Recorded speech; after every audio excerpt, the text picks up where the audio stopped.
Then Jacob continued on his journey and came to the land of the eastern peoples. There he saw a well in the open country, with 3 flocks of sheep laying near it, because the flocks were watered from that well. The stone over the mouth of the well was large. When all the flocks were gathered there, the shepherds would roll the stone away from the well's mouth and water the sheep. Then they would return the stone to its place over the mouth of the well. Jacob asked those shepherds, "My brothers, where are you from?" "We are from Haran," they replied.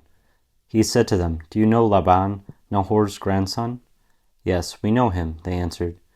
Then Jacob asked them, "Is he well?" "Yes, he is," they said, "and here comes his daughter Rachel with the sheep." "Look," he said, "the sun is still high. It is not time for the flocks to be gathered. Water the sheep and take them back to pasture." "We can't," they replied, "until all the flocks are gathered and the stone has been rolled away from the mouth of the well. Then we will water the sheep." While he was still talking with them, Rachel came with her father's sheep, for she was a shepherd.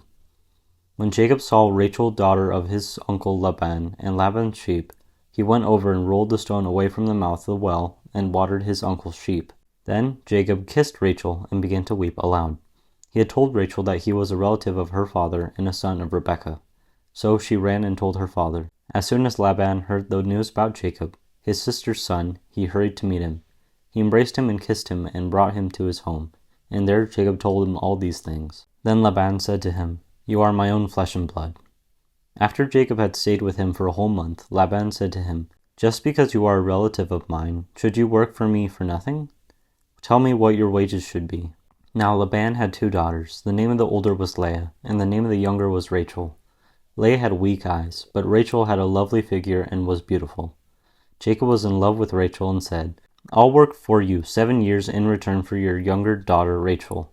Laban said, "It's better that I give her to you than to some other man. Stay here with me." So Jacob served 7 years to get Rachel, but they seemed like only a few days to him because of his love for her.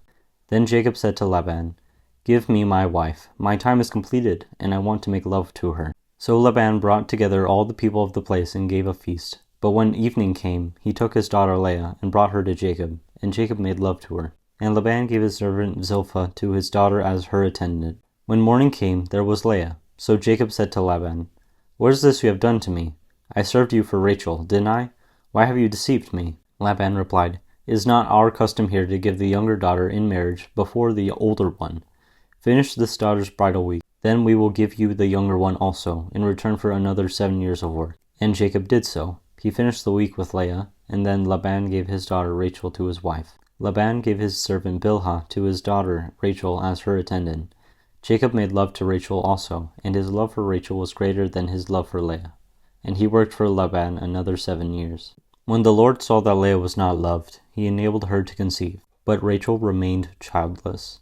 Leah became pregnant and gave birth to a son. She named him Reuben, for she said, "It is because the Lord has seen my misery. Surely my husband will love me now." She conceived again, and when she gave birth to a son, she said, "Because the Lord heard that I am not loved, he gave me this one too." So she named him Simon. Again she conceived, and when she gave birth to a son, she said, "Now at last my husband will become attached to me, because I have borne him 3 sons. So he was named Levi. She conceived again, and when she gave birth to a son, she said, "This time I will praise the Lord." So she named him Judah. Then she stopped having children.